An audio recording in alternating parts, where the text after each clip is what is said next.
The ship Odyssey shook like it was inside a storm of stars. Alarms screamed. Red lights flashed across the bridge. Captain Amina Rao stood in the middle of the chaos. Her dark hair floated in the weak artificial gravity, and a thin line of blood ran down from a cut on her forehead. On the main screen, a huge burning cloud of light moved like a living thing. It was not just a star. It was a storm made of many stars, all twisting around the center of the galaxy. An alien officer grabbed the side of his console with 4 shaking hands. "We cannot stay here," he shouted. "No ship comes this close to the core and lives. We must turn back." Everyone on the bridge waited for the captain's answer. Amina's voice was calm, almost too quiet for the noise around her. "We are not turning back," she said. "We finish the circle or we die trying." The storm roared on the screen. Freeze. The scene stopped like a paused video. The narrator's voice cut in. "To understand why one human ship came this close to death, we must go back. We must see where this journey began." Many years earlier, far from the dangerous galactic core, the Galactic Council met in a shining station that floated between the stars. The council hall was huge, like a stadium. Hundreds of alien species filled the seats, all different colors, sizes, and shapes. Some had wings, some had shells, some glowed softly in the dark. In the center of the hall, a giant 3D map of the Milky Way galaxy floated in the air. The map showed bright spiral arms, a glowing center, and many small lights where empires lived. Around some areas, red rings flashed with warning symbols.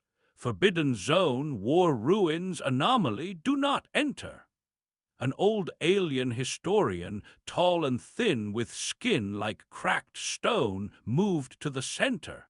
"For thousands of years," he began, his voice slow and heavy, "many civilizations have tried to cross the galaxy. They travel from arm to arm, they build empires, they fight wars, they sign peace, they explore." The map shifted. Arrows showed paths from one region to another, lines of different colors, old trade routes, migration routes, battle paths. "But no one," he said, "has ever traveled around the entire Milky Way in one continuous journey. No one has made a complete loop." The hall was quiet. The historian raised one long finger. "The galaxy is too large, the dangers are too many, the core is too wild, the outer void is too empty, the old war machines still float in the dark. To attempt a full circle is madness. No wise species would accept such a challenge." A few aliens nodded, some laughed softly, others whispered to their neighbors. Far on one side of the hall, the human delegation sat and listened. They were only a small group, a few officers, a scientist, and one woman in a simple dark uniform, Captain Amina Rao. While others reacted with fear or humor, she only watched the map with sharp, focused eyes. One of the nearby alien ambassadors leaned towards her. "Human," he said in a polite but mocking tone, "your people like to take risks. Even you must agree this idea is impossible." Amina did not answer at once. She looked at the map of the Milky Way, at the swirling arms, the glowing center, the countless stars. "Impossible," she said at last, "is just a word we use before we finish the work." The alien frowned. He did not understand if she was joking or serious. Later, in a smaller council room, a special meeting was held. Only a few species were present. In the center, the galaxy map appeared again, but now it showed a new line. A single path that went around the whole Milky Way like a bright ring. The human scientist, Dr. Elias Kwan, pointed at it. "This is our proposal," he said. "One ship, one journey, a full loop around the galaxy. We will cross the outer arms, the inner arms, the core, and the dark spaces between. We will record everything. Stars, planets, ruins, anomalies, lost signals, unknown life." A heavy insectoid ambassador clicked his mandibles. "You speak as if this is simple," he hissed. "Do you not understand? Some areas are closed by ancient weapons. Others are outside all known routes. There are regions where time does not move correctly. Your ship will be destroyed." Dr. Quan nodded. "Yes, it is very dangerous. That is why it matters." Eyes turned to Amina. She stood straight, hands behind her back. "You all map the galaxy in pieces," she said. "You mark your safe zones, you draw borders, you stay on your side and call it wisdom." She looked at the glowing ring around the galaxy. "Humans want to see the whole thing. We want one line that touches every arm. One journey that proves the Milky Way can be crossed by courage, not just by fear and caution."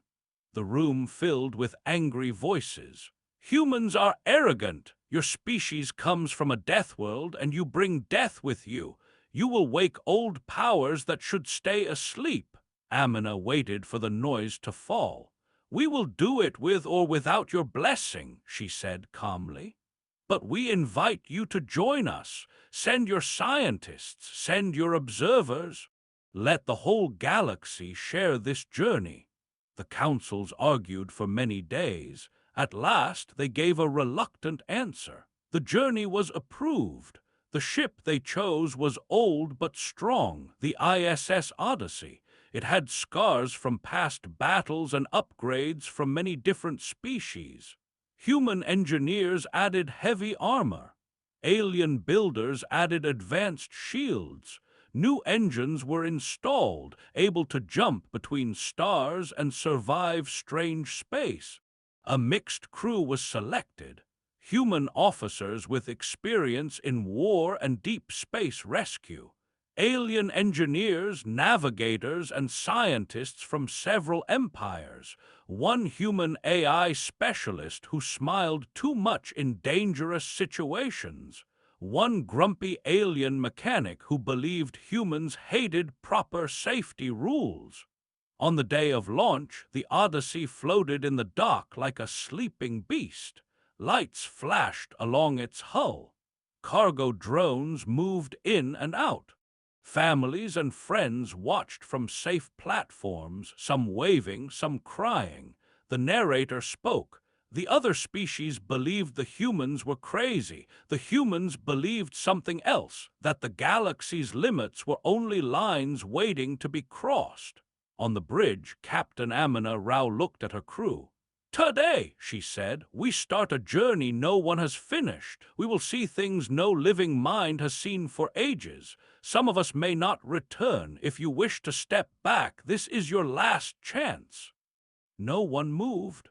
The grumpy alien engineer muttered, "I should have taken that quiet job on a moon mine." The human AI specialist grinned. "Too late now." Amina smiled just a little. "Then let's make history." The engines roared to life. The ship moved forward, leaving the station, heading into the first spiral arm.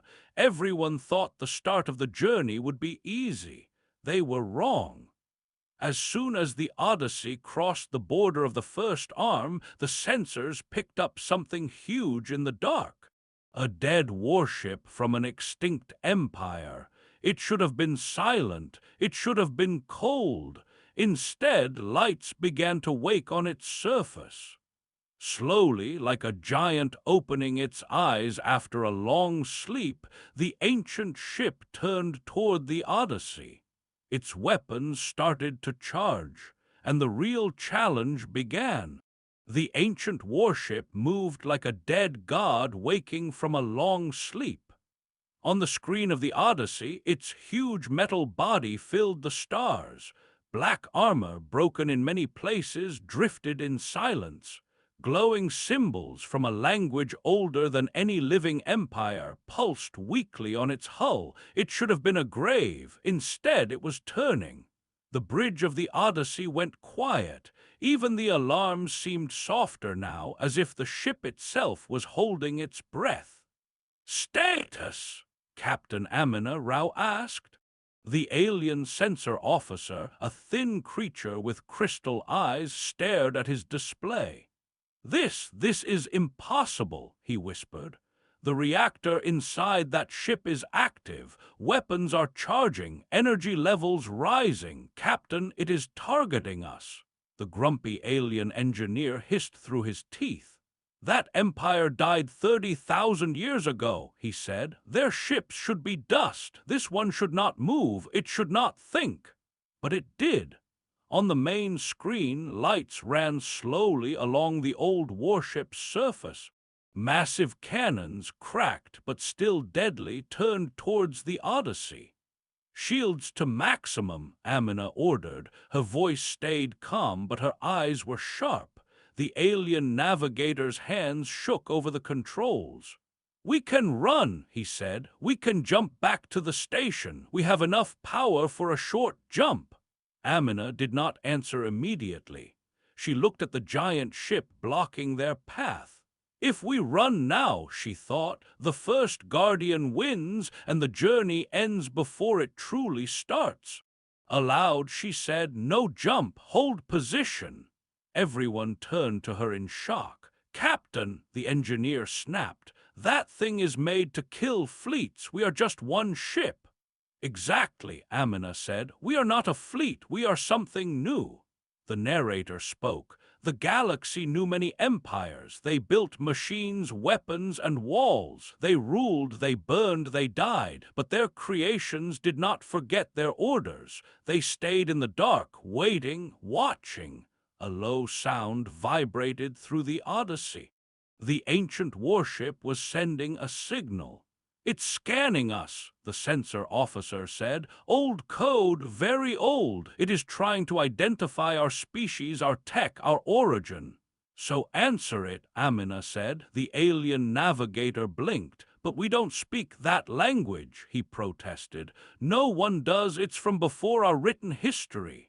Amina turned her head toward the back of the bridge. "Shiv," she said, "this is your part." At the back, half hidden behind hollow screens, the human AI specialist, Shiv Malik, pushed his chair closer. He always looked a little too relaxed, like someone who had not learned how to be afraid properly.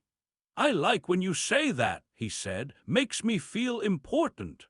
"Earn it," Amina replied. Shiv's fingers danced over his console. "I'm picking up their handshake protocol," he murmured. "It's like listening to a ghost argue with math, hard but not impossible." Lines of strange symbols filled his screen. Each line pulsed as the ancient warship spoke in its dead tongue. Shiv's own AI lumen appeared as a small floating sphere of light on his display. "Old War language detected," Lumen said in a soft, genderless voice. "High compression, no standard dictionary, probability of perfect translation, low." "Good thing I don't need perfect," Shiv said. "I just need to talk." He looked at the captain. "Permission to do something stupid and very human?" he asked. Amina's mouth moved in the ghost of a smile. "Granted."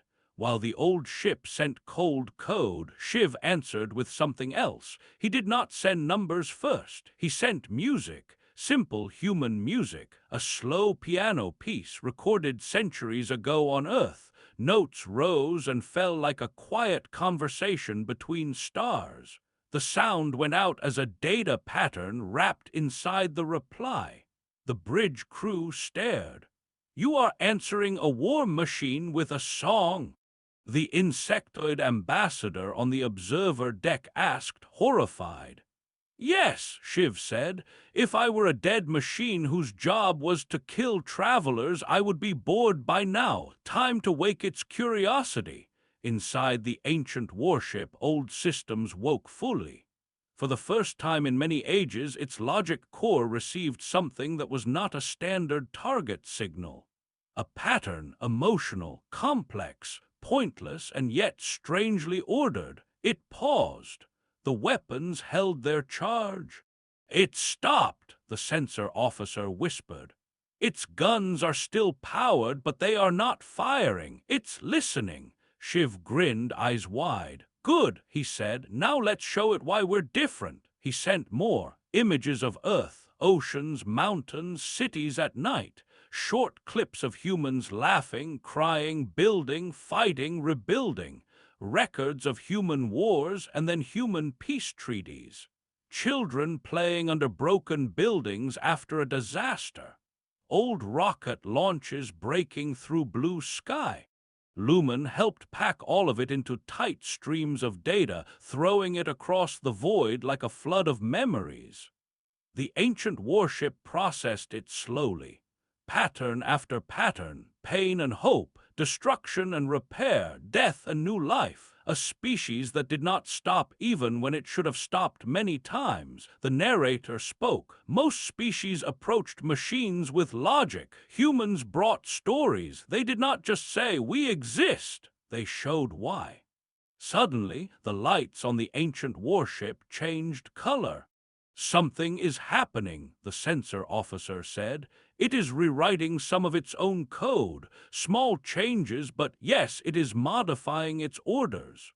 "Can you translate any of it?" Amina asked. Lumen answered this time. "Partial translation available," the AI said. "Old directive, deny passage to all. New directive, evaluate exceptional cases." Shiv let out a slow breath. "It's thinking about us," he said softly, "deciding what we are."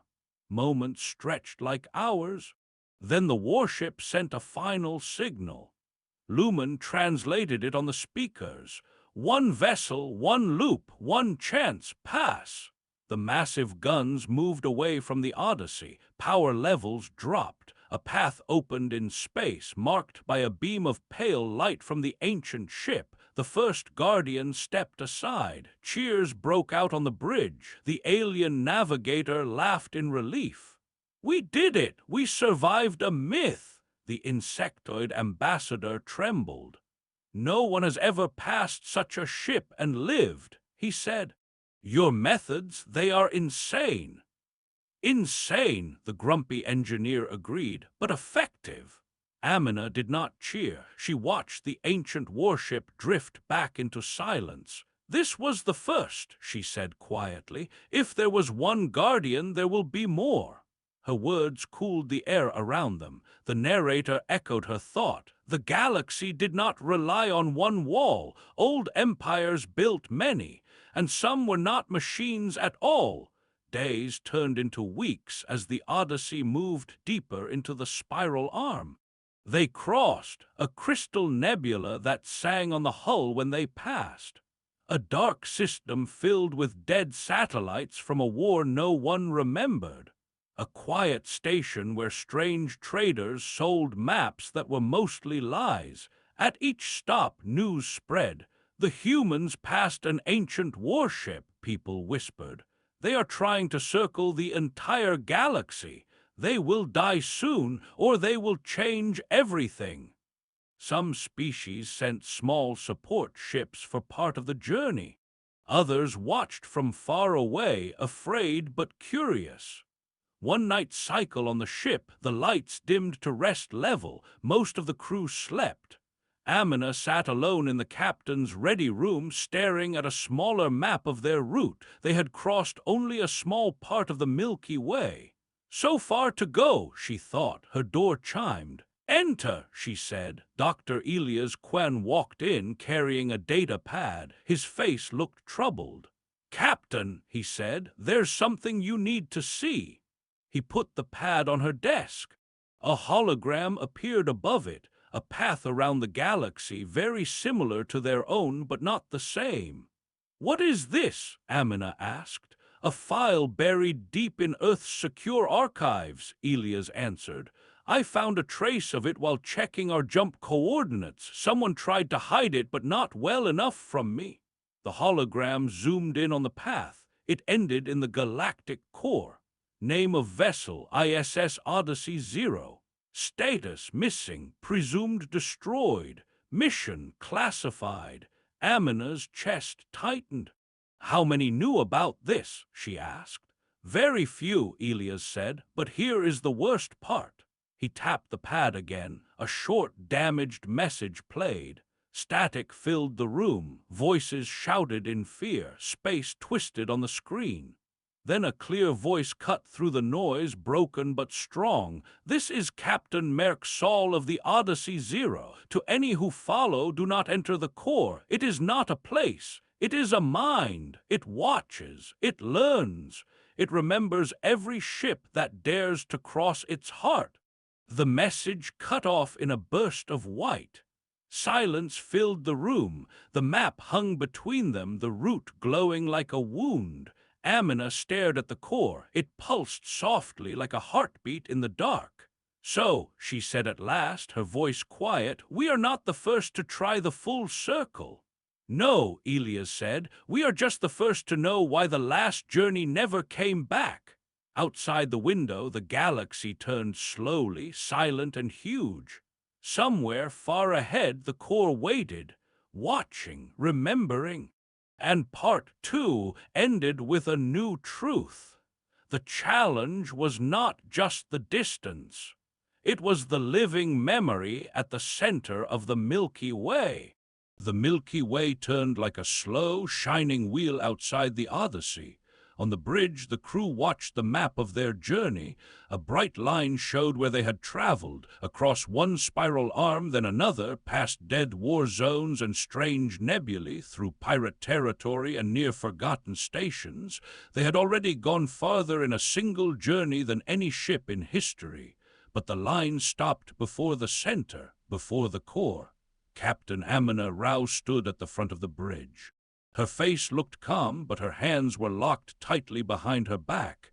Everyone knew what waited ahead now, a lost ship, a broken message, a warning, do not enter the core, it is not a place, it is a mind that had already destroyed one human ship. The mixed crew of humans and aliens sat in silence. The last words of Captain Merck Saul of the Odyssey 0 still echoed in their memories. Amina turned to her crew. You have seen the message, she said. You know another Odyssey tried this path and never came back. The alien navigator swallowed. The core ate them, he said softly. This is a sign, Captain. We should turn away. We already went farther than anyone. The galaxy will still call this a great journey. The insectoid ambassador raised one thin arm. The council will accept a partial loop, he said quickly. You can return as heroes. You do not need to die for a perfect circle. Eyes turned to Amina. She could almost feel their fear, sharp and heavy. She looked at the map. The bright line around the galaxy was almost closed, like a bracelet with a small gap. Almost, she thought, we are almost the first, almost the story they will tell. Aloud she said, what do you think we are proving if we stop now? No one spoke. Amina's voice stayed calm, but inside a storm built. We set out to show that the Milky Way is not too big for one journey. That fear does not have the last word. If we turn away now, we tell the galaxy there are places no one should ever try to reach. She shook her head. Humans come from a world that tried to kill us every day. We learn to live by walking into storms, not hiding from them. The core is just another storm. The grumpy alien engineer hissed softly. Just another storm, he muttered. You speak like a crazy human again, Captain. Shiv, the AI specialist, gave a small smile. I vote we go, he said. Mostly because if we don't, I will never sleep again. My brain will spend the rest of my life asking, what was in the center? Dr. Elias Kwan looked tired, but his eyes had a bright edge. If the core is a mind, he said, then it can be understood, maybe even reasoned with. Every mind has patterns, even a star mind. One by one, more voices joined. I did not come this far for half a story, the navigator said. If I must die, I prefer it to be somewhere no one has died before, the engineer added dryly. "The council will think we are insane," the ambassador whispered, "but I will not lie, I am curious too." Amina gave a single nod. "Set course for the galactic core," she ordered. "Slow entry, maximum shields, every sensor open." The Odyssey turned toward the heart of the galaxy. The last and most dangerous part of the journey had begun. As the ship approached the core, the stars grew thicker. At first it was beautiful. Golden suns, white giants, and red dwarfs filled every direction. It was like flying into a sea of fireflies. Then things started to feel wrong. Gravity waves hit the ship in uneven pulses, pushing and pulling like a giant heartbeat. Time readings went strange. Clocks on different parts of the ship began to disagree by seconds, then by minutes. "Time is bending," the sensor officer said, voice shaking. "Space is folding. It is like the galaxy's center is breathing." "Hold the course," Amina said. The shields glowed with stress. The hull creaked. Loose objects rattled in the corridors. The narrator spoke. They were not just entering a place. They were entering the attention of something that had watched for ages. Soon they saw it, not with eyes, but with instruments, pattern by pattern. At the very heart of the core, among the furious swirl of stars and dust, there was a structure. It had no true shape. It was like a cloud of light threaded with dark veins, spreading across many light years. It pulsed slowly, as if listening.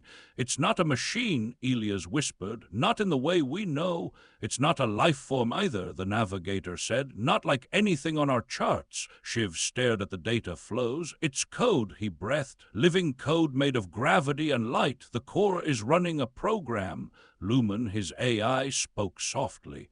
"Pattern match detected.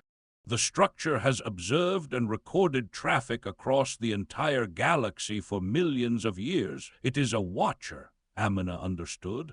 "The mind Merc Sol warned about," she said, "the core itself."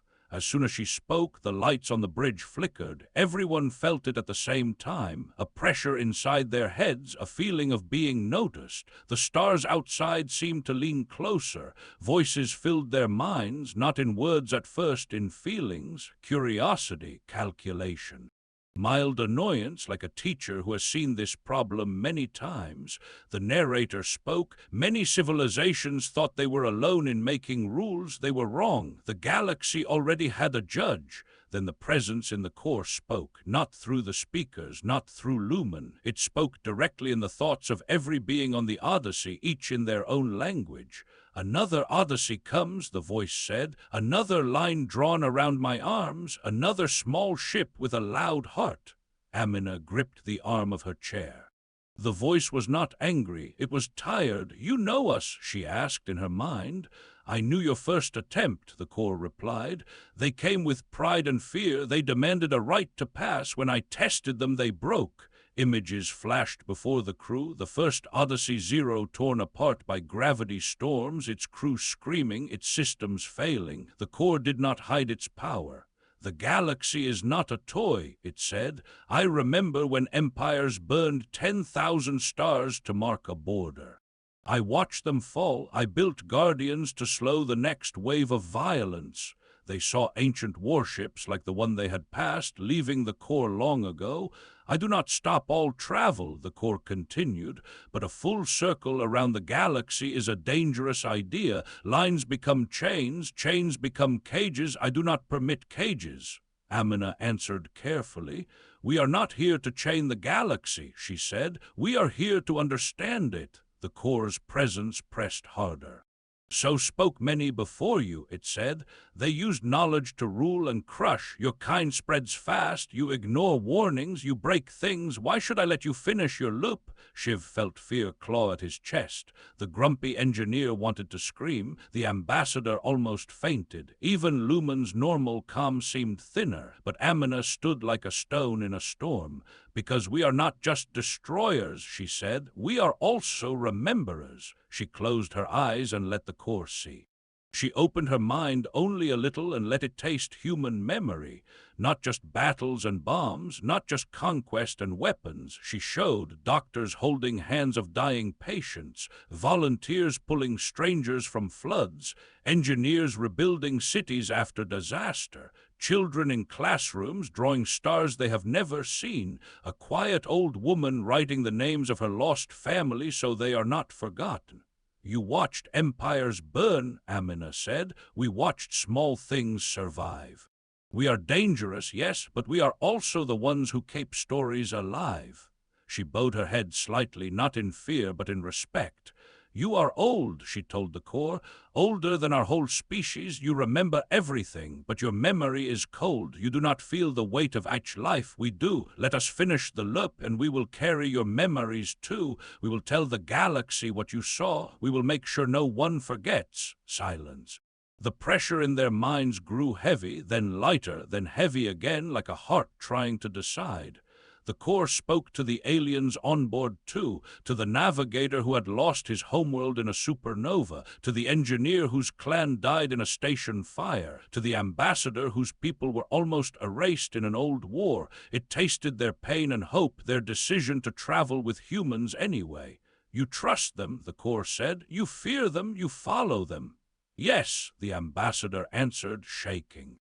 Because they move always, even when we freeze. They make us braver than we are alone. More silence. Then slowly the feeling of threat changed. The gravity waves shifted. The ship stopped shaking so hard. Very well, the Corps said at last. One ship, one loop, one chance. I will test you. If you survive, your path will be written into my memory and into the galaxy's future. The stars around them brightened. The test began. A storm of gravity hit the Odyssey, worse than anything before. Space twisted like a broken mirror. Stars stretched into lines, then snapped back. Time slipped, seconds repeated or vanished. The hull groaned, alarms screamed. Engines at 120%, the engineer shouted. This is beyond safe levels. There is no safe level now, Amina answered. Hold them together. Shiv and Lumen worked as one. They rewrote navigation code on the fly, adjusting for time jumps and bent space. Turning left might make us go backward in time by 3 seconds, Shiv muttered. So we turn left twice. The alien navigator followed his crazy instructions, trusting the human who smiled in storms. The crew fought not with guns, but with focus, math, instinct, and faith. The Corps watched. The storm grew stronger, then suddenly stopped. The screens cleared. They were through. Behind them, the wild, bright heart of the galaxy shrank. Ahead of them, familiar stars appeared, the region near where they had started, the map updated on the hollow display. The line of their journey closed around the Milky Way in a full, perfect circle. For the first time in all of history, one path went all the way around the galaxy. The Odyssey had completed the loop.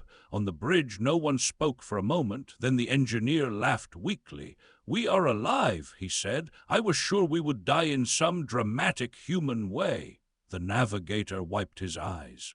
"The Corps let us pass," he whispered. "It accepted your deal." Lumen's voice filled the room. "Corps entity has saved our route in its record," the AI said. "It has marked this loop as approved passage. Future ships may follow if they are worthy."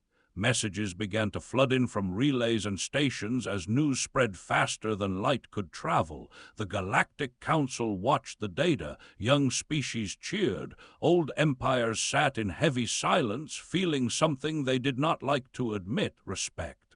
The narrator spoke. The galaxy finally saw a complete picture of itself. One journey, one line, one small ship that dared to draw it. Later, when the Odyssey docked and the crew walked out to the council hall, thousands of eyes watched them. Cameras floated in the air. Reporters shouted questions. Amina stepped up to the speaking platform. She did not give a long speech. She only said, "We went around the Milky Way. We saw its beauty, its scars, its ghosts, and its judge. We are not the strongest. We are not the oldest. We are not the wisest. But we are the ones who refused to stop." She looked up at the stars beyond the station's clear ceiling. "And now," she added softly, "the galaxy knows what humans do when someone says no one can." The story of the Odyssey spread to every corner of the Milky Way. In time, other ships, human, alien, and mixed, would try the same journey. Some would fail, some would succeed. But in every legend, one thing remained. At the heart of a dangerous galaxy, when the universe asked a hard question, humans did not hide.